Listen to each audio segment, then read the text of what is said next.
To the southern border now, and a surge in unaccompanied minors trying to make their way into the U.S. New government data showing the number of kids in custody is rising, and many of them are being separated from their parents before they even make it across. Correspondent Ali Bradley is live for us at the border in Lukesville, Arizona. Ali, you actually spoke with some of those children.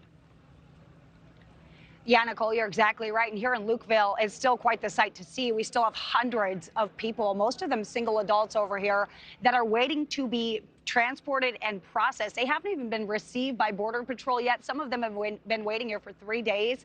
It is getting a little unruly out there. They are starting to argue a little bit. So it's something to definitely that Border Patrol's keeping an eye on. But this comes as the Lukeville Port of Entry is also closed officially today. Last week, it was reduced. So now we're seeing that closure because it is that all hands on deck posture down here. And we have some new numbers to share about these unaccompanied minors that are crossing into the United States. After a little lull, we saw those numbers in custody go down to about 9,000.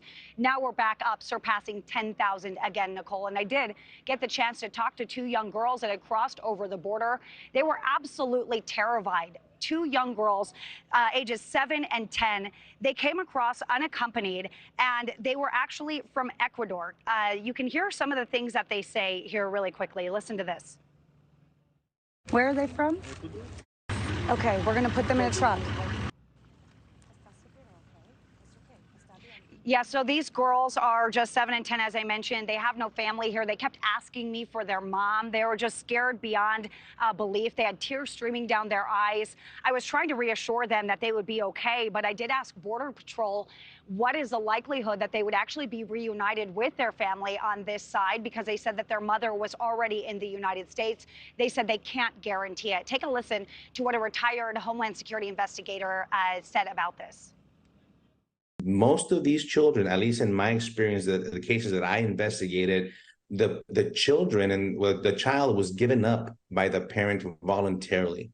A lot of people think, well, the cartel stole them from the parents. That's actually, sure, does that happen? Of course, but it's rare.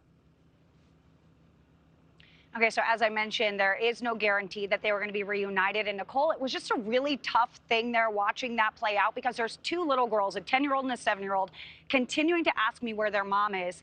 And I'm bringing them to a truck with caged windows with a guy with a beard, right?